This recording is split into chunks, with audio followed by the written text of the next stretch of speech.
जोहार आप सभी स्टूडेंट्स का आप सभी के YouTube channel Jharkhand maths zone पर मैं सही चंद्र आप सभी स्टूडेंट्स का स्वागत करता हूं आप सभी के YouTube channel Jharkhand maths zone पर।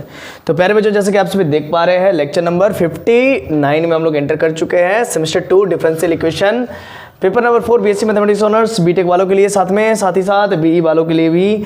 और हम लोग अभी related to question calculus form कर रहे हैं, रिड्यूसिबल इनटू कैलकुलस फॉर्म, इससे संबंधित क्वेश्चंस को हम लोग कर रहे हैं सॉल्व।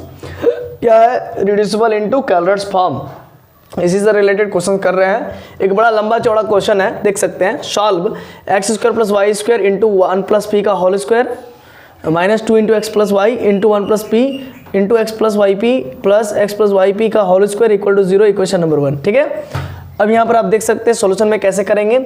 सबसे पहले x square plus y square equal to v put कर देंगे। आप देख पा रहे हो ये एक्स्ट्रा है, और ये x plus y equal to u put कर देंगे। ठीक है ना, तो ये सब तो रहता ही है जनरली, लेकिन ये सब एक्स्ट्रा आ रहा है, तो इसी को हम लोग रिड्यूस करेंगे। ठीक है, इसको हम लोग रिड्यूस करके कैलकुलस फॉर्म में कन्वर्ट कर लेंगे। तो अब इसको एक्स स्क्वायर को डिफरेंशिएट करेंगे, मतलब डिफरेंशियल निकालेंगे, तो 2x plus 2y d y by d x, और इसका क्या होगा v का d v by d x हो जाएगा, है ना। डिफरेंशिएट कर दिए, यहाँ पर डिफरेंशियल निकाल रहे हैं, यहाँ पर डिफरेंशिएशन कर रहे हैं। ठीक है ना, तो 2x D x by d x हो जाएगा, समझ रहे ना, तो 1 हो जाएगा। फिर इधर आपका 2y d y by d x equal to d v by d x, और x का 1 हो गया, फिर y का d y by d x equal to u का d u by d x. आगे क्या करना है, d v by d x upon d u by d x करेंगे। D v by d x का वैल्यू आपका ये है 2x plus 2y d y by d x, और d u by d x का वैल्यू आपका 1 plus d y by d x है। अब आप देख सकते हैं x डी एक्स कैंसिल हो जाएगा, तो d v by d u बचेगा। ये 2x प्लस 2y, ये d y by d x को हम लोग स्मॉल पी कहते हैं, 1 plus d y by d x को स्मॉल पी कहते हैं। अब ये d v by d u को हम लोग कैपिटल पी कहते हैं, 2 यहाँ पर कॉमन ले लेंगे, एक्स प्लस वाई पी, नीचे में 1 plus p, where small p बराबर डी वाई डी एक्स और कैपिटल पी बराबर d v by d x. ठीक है, अब इतना तो क्लियर है। अब यहाँ पर समझिए, एक्स प्लस वाई पी यहाँ पर है, और इधर डिवाइड में मल्टीप्लाई में चल जाएगा, p into capital p into 1 plus p. और यहाँ पर मैं आपको बता दूँ कि ये d v by d u को मैं कैपिटल पी से रिलेट कर रहा हूँ, रिप्रेजेंट कर रहा हूँ, और स्मॉल पी को मैं d y by d x से हम लोग रिलेट कर रहे हैं या फिर रिप्रेजेंट कर रहे हैं। तो इसको कैपिटल पी इधर 2 इंटू एक्स प्लस, यहाँ पर 2 कॉमन ले ली थे, y p upon 1 plus p. तो भाई मेरे x प्लस वाई पी का वैल्यू निकालना है, तो ये डिवाइड में इंटू में चला जाएगा, तो p into P multiplied by 1 plus P, ये इंटू में है 2, तो ये डिवाइड में चल जाएगा। तो ये इक्वेशन नंबर 2 हो गया। अब मैं क्या करूँगा, वहाँ पर देखिए from equation number 1, from equation number 1 ये है, तो देखिए फ्रॉम इक्वेशन नंबर ये, इसमें हम लोग पुट करेंगे x square plus y square का वैल्यू क्या भी है, तो वहाँ पर देखिए भी लिख दिए, और फिर 1 प्लस पी का होल स्क्वायर, फिर माइनस 2 एक्स प्लस वाई को क्या माना है मैंने, यू माना है, तो यहाँ पर यू हो गया 1 प्लस पी। ठीक है ना, और ये देखिए x प्लस वाई पी, यहाँ पर देखिएगा x प्लस वाई पी, यहाँ पर समझना है, x प्लस वाई का value, x plus y p का value p into 1 plus p upon 2, capital P into 1 plus p upon 2। तो मैंने यहाँ पर x प्लस वाई पी का वैल्यू क्यों निकाला, आपने अब समझ में आपको आ गया होगा, क्योंकि x प्लस वाई पी यहाँ पर रिक्वायर है, तो x प्लस वाई पी का value 1 plus small p upon capital P upon 2। देखिए यहाँ से हम लोग कर दिए 1 plus small p into capital P upon 2, plus x plus y p वहाँ पर भी है, एक्स प्लस वाई पी वहाँ पर भी है, तो उसका होल स्क्वायर बोल रहा है, तो p का स्क्वायर हो जाएगा वहाँ पर। देखिए 1 प्लस पी स्मॉल पी का भी स्क्वायर हो जाएगा, और नीचे में क्या है 2 है, तो 2 का भी स्क्वायर हो जाएगा 4, और इक्वल टू 0 हो जाएगा। ठीक है, अब डिवाइडिंग बोथ साइड्स या dividing through out 1 plus p का होल स्क्वायर, है ना, देन वी गेट, तो दोनों तरफ हम लोग क्या करेंगे, 1 प्लस पी का होल स्क्वायर को डिवाइड कर देंगे, तो 1 प्लस पी का होल स्क्वायर डिवाइड कर दिए, यहाँ पर 1 प्लस पी है, तो 1 प्लस पी का होल स्क्वायर ये भी है, तो यहाँ पर भी 1 प्लस पी का होल स्क्वायर उड़ जाएगा, तो बचेगा क्या, 2 कैंसिल हो जाएगा, 2 कैंसिल हो जाएगा, तो बचेगा क्या, यू पी या फिर पी यू, और यहाँ पर भी 1 प्लस पी स्क्वायर है, ये भी हट जाएगा, तो p square upon 4 equal to 0 बचेगा। तो भी बराबर, ये माइनस में है तो प्लस में हो गया, ये प्लस में है तो माइनस में, पी स्क्वायर अपॉन 4 हो गया। अब जनरल सॉल्यूशन कैसे निकालेंगे, जहाँ पर पी है कैपिटल पी, वहाँ पर सी पुट कर देंगे, और कैपिटल पी वहाँ पर सी पुट कर देंगे, जनरल सॉल्यूशन निकल गया। क्यों? क्योंकि ये कैलकुलस फॉर्म में आप देख सकते हो, यहाँ पर y equal to p x plus f of p, function of p के जगह पर पी स्क्वायर अपॉन 4 है, माइनस पी स्क्वायर अपॉन 4 है, हालांकि फंक्शन ऑफ p है ना, तो और v के जगह पर, मतलब y के जगह पर y equal to p x plus f of p होता है, तो y के जगह पर v है, तो कोई फर्क नहीं पड़ता है।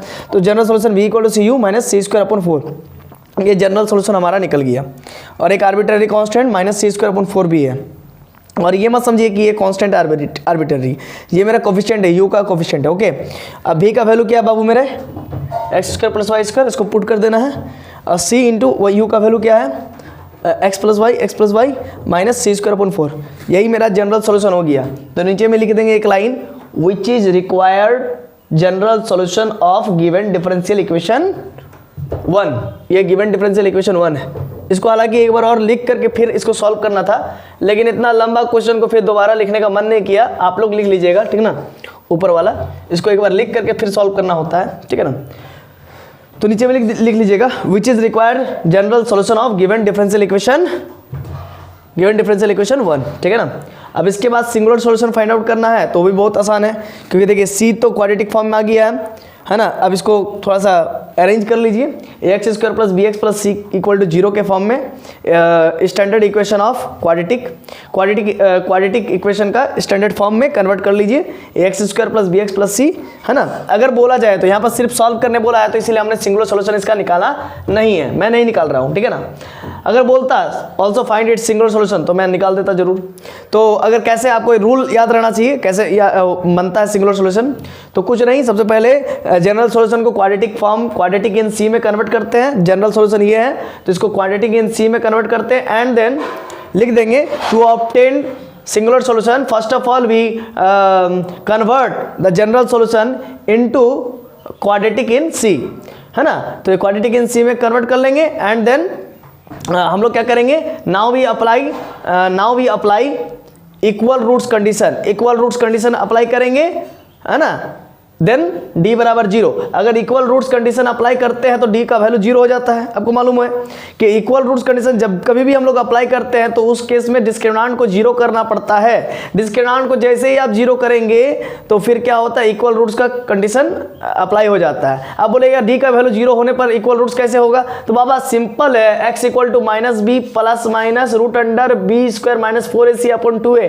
Root under b square minus 4ac को क्या कहते हैं, तो कैपिटल D कहते हैं, डिस्क्रिमिनेंट कहते हैं, हिंदी में विविधकर कहते हैं। तो बाबू मेरे जब d का वैल्यू ही 0 हो जाएगा तो सेम टाइप का ही ना, 2 बार उसको लिख दो, जो भी रूट्स आएगा उसी को 2 बार लिख दो, क्योंकि रूट्स तो मेरा प्लस माइनस में आता है। एक बार प्लस 0 कर देना, एक बार माइनस 0 कर देना, तो 2 रूट्स तो निकल गया ना। और माइनस बी प्लस माइनस फिर 0, d के वैल्यू d के जगह पर 0 हो जाएगा, तो माइनस बी प्लस माइनस फिर 0 अपॉन 2 है, तो एक बार प्लस लेके कर देना, एक बार माइनस लेके कर देना, 2 इक्वल रूट्स आ जाएगा, सेम रूट्स आ जाएगा, माइनस बी बाई 2 है, माइनस बी बाई 2 है, 2 रूट्स आ जाएगा। तो वही होता है कि अगर आपका इक्वल रूट्स का है तो उस केस में मतलब कि आपको क्या करना, अपने से सिंगुलर सॉल्यूशन निकालने के लिए इक्वल रूट्स कंडीशन अप्लाई करना है ना। यहाँ पे लिख दीजिएगा टू ऑब्टेनिंग सिंगुलर सॉल्यूशन आपको ऑब्टेन करना है। To obtaining singular solution we apply equal roots condition, then d बराबर 0, और यहाँ पर से फिर आपको root under b square minus 4ac लगा करके 0 लगा करके दोनों तरफ स्क्वायर कर दीजिएगा, रूट हट जाएगा और फिर आपका सिंगुलर सॉल्यूशन निकल आएगा। तो आशा है कि आपको ये चीज़ समझ में आ गया होगा। अगर कहे सिंगुलर सॉल्यूशन तभी आप ऐसा कीजिएगा, नहीं तो फिर कोई फायदा नहीं करके, है ना। 8 नंबर का क्वेश्चन आएगा आपके एग्जाम में, तो आप उसको 16 नंबर का आप बना दीजिएगा तो क्या होगा, आपका 8 नंबर का आया है, आप सिंगुलर सॉल्यूशन बना दीजिएगा तो वो 16 नंबर का हो जाएगा, बट क्वेश्चन तो आपका 8 नंबर का पूछा है ना, तो फिर कोई फायदा नहीं होगा बना करके, टाइम लॉस, है ना। एग्जाम में ऐसा मत कीजिएगा। तो यही बात है, अगर बोले तभी कीजिएगा, ऐसे में फालतू करने से कोई फ़ायदा नहीं। तो ये लेक्चर नंबर 59 आपको मैं उम्मीद कर रहा हूँ कि समझ में आ गया होगा, और कहीं भी किसी भी प्रकार का प्रॉब्लम है, समस्या है, तो उसका समाधान के लिए आप हमें कॉल कर सकते हैं। गिवन जो डिस्क्रिप्शन है उसी में मैं अपना नंबर क्या करता हूँ, पब्लिश कर देता हूँ, ठीक है। तो चलिए मिलते हैं नेक्स्ट वीडियो लेक्चर नंबर 60 में, तब तक के लिए जोहार, धन्यवाद।